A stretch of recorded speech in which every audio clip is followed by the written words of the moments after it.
Shri Mahaganadhipataye Namaha. Atma Namaste to all the sadhaks. I welcome you all into the Wednesday Puja of Divine Lord Ganesha. This is a step-by-step puja demo of the Lord Ganesha that you can perform every day or every Wednesday, or the Sankashtahara Chaturthi that falls every month, or the Ganesh Chaturthi. Items needed for the puja: a photo or idol of Lord Ganesha, akshata. Akshatas can be prepared by mixing little bit of turmeric and few droplets of cow ghee in rice grains. Kumkum, any food offering like fruits or dates or milk for prasad. 3 lamps, 2 glasses of water, an incense to smudge like sambrani or loban or agarbatti, camphor or kapoor for aarti, vinjamara. Now let's start the invocation. Inhale deep, exhale long. Think of the Divine Lord Ganesha. Shuklambaradharam Vishnum Shashivarnam Chaturbhujam Prasannavadhanam Dhyayet Sarvavighnopasantaye. Om Ganana Am Tva Ganapati Gumbhavamahe Kavim Kavinam Upamashravastamam Jyeshtarajam Brahmanam Brahmanaspata Anashrunvannotibhisseeda Sadhanam. Think of your Guru and bow down to your Guru mentally. Sadashivasamarambham Vyasashankarammadhyamam Asmadacharya-paryantam Vande Guru-paramparam. Apply kumkum to the diyas or lamps. Deepatvam brahma ruposi jyotisham prabhuravyayah Saubhagyam dehi putranscha sarvan kamanscha dehi me. Now let's do the achamana. Take a spoonful of water into your right palm. Males should chant Om Keshavaya Swaha and females should chant Om Keshavaya Namaha. Drink the water. Now another spoon of water into your right hand. Females should chant Om Narayanaya Namaha and males should chant Om Narayanaya Swaha. Drink the water. Another spoon of water into your right palm. Females should chant Om Madhavaya Namaha and males should chant Om Madhavaya Swaha. Drink the water from your hand. Now take another spoonful of water into your right hand and wash your right hand into a plate.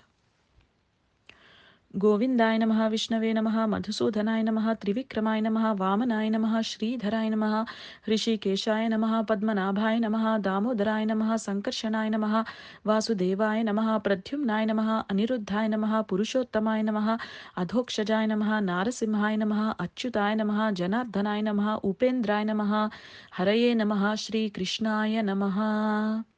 Think of your Ishta Devata and bow down to your Ishta Devata for blessings. Take some akshat, smell it. Uttishtantu bhutapishachaah ete bhumibharakaah ete shama virodhena brahma karma samarabhe.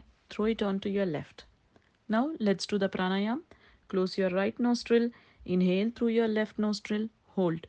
Purakam kumbhakam chaiva rechakam tadanantaram pranayamamidam proktam sarvadeva namaskrutam.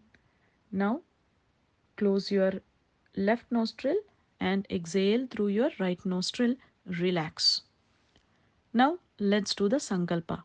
Mama upatta samasta durita kshetvara Shri Parameshwara Prityartham Asmakam Sahakutumbanam Kshema Sthairya Vijaya Abhaya Ayurarogya Aishwarya Abhivrudyartham Dharmartha Kama Moksha Chaturvidha Purushartha Phalasiddhyartham Dhanadhanya Samruddhyartham Ishtakamyartha Siddhyartham Sakala Loka Kalyanartham. Think of your goal manifestation or healing.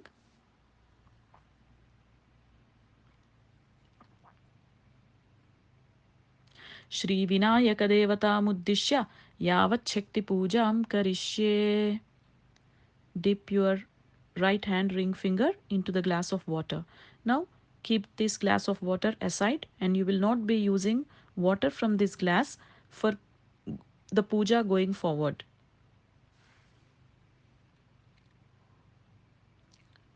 Let's start the Panchopachara Puja. Close your eyes. Hands in Namaskara Mudra. Visualize Lord Ganesha in front of you, seated in his mother's lap. భవసంచిత పాపౌఘ విధ్వంసన విచక్షణం విఘ్నాంధకార భాస్వంతం విఘ్నరాజమహం భజే ఏకదంతం శూర్పకర్ణం గజవక్త్రం చతుర్భుజం పాశాంకుశధరం దేవం ధ్యాయేత్ సిద్ధి వినాయకం ధ్యాయేత్ గజాననం దేవం తప్తకాంచన సన్నిభం చతుర్భుజం మహాకాయం సర్వాభరణభూషితం శ్రీ మహాగణాధిపతయే నమః ధ్యాన ఆవాహనాది షోడశోపచారాన్ మనసా సమర్పయామి.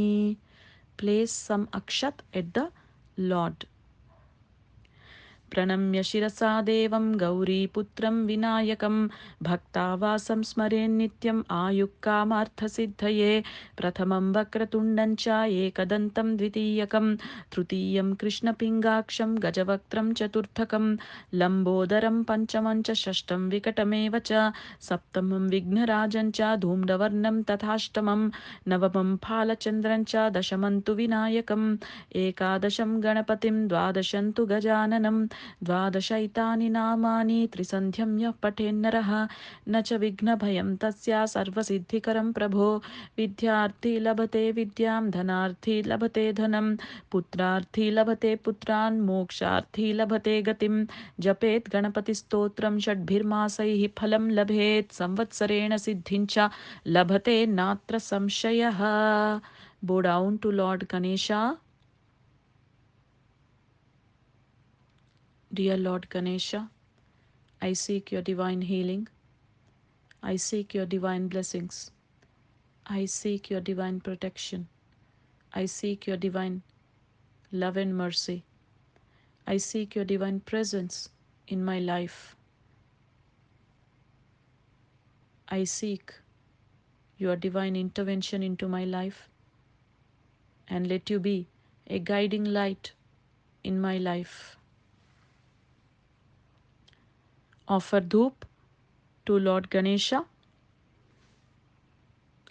దశాంగం గుగ్గులోపేతం సుగంధం సుమనోహరం ఉమా సుత నమస్తుభ్యం గృహాణవరధో భవ శ్రీ మహాగణాధిపతయే నమః ధూపమాగ్రాపయామి. Offer lamp to Lord Ganesha. సాధ్యం త్రివర్తి సంయుక్తం వహ్నినాద్యోదితం మయా గృహాణమంగళం దీపమీశ పుత్ర నమోస్తుతే శ్రీ మహాగణాధిపతయే నమః దీపం దర్శయామి. Sprinkle some water from the second glass of water. Another glass of water. Please do not use the glass that we had already used. You will use the second glass of water. Sprinkle some water from that glass onto the food offering.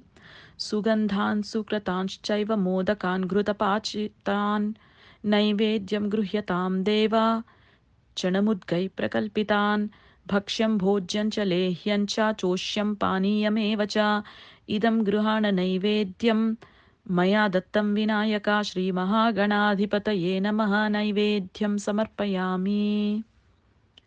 Arrange the aarti now. ఘృతవర్తి సహస్రైశ్చ కర్పూరశకలై Sudha నీరాజనం మయా దత్తం గృహాణ వరదో భవ శ్రీ మహాగణాధిపతయే నమః నీరాజనం సమర్పయామి. సువర్ణ దివ్యమంత్రపుష్పం సమర్పయామి.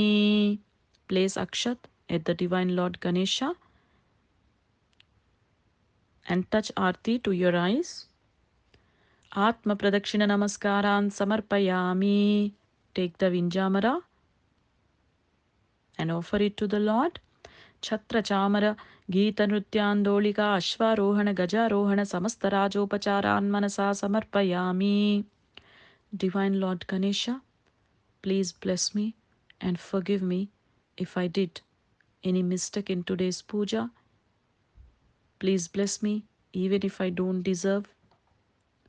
Please remove my sins and please bless me with your love and compassionate energies. మంత్రహీనం క్రియాహీనం భక్తిహీనం గణాధిప యత్పూజితం మయా దేవ పరిపూర్ణం తదస్తుతే అనయా యథాశక్తి పూజయా చ భగవాన్ సర్వాత్మకః శ్రీ మహాగణాధిపతి దేవతా సుప్రసన్నః సుప్రీతో వరదో భవతు. Dear Lord Ganesha, Please bless me, my family. Please bless the entire country that I am living in. Please bless the entire planet. Please bless the whole cosmos, the whole universe. Swasti prajapya paripalayantam nyayena margena mahim mahisha go brahmanebhya shubhamastu nityam loka samasta sukhino bhavantu. Shri Mahaganadhipataye Namaha.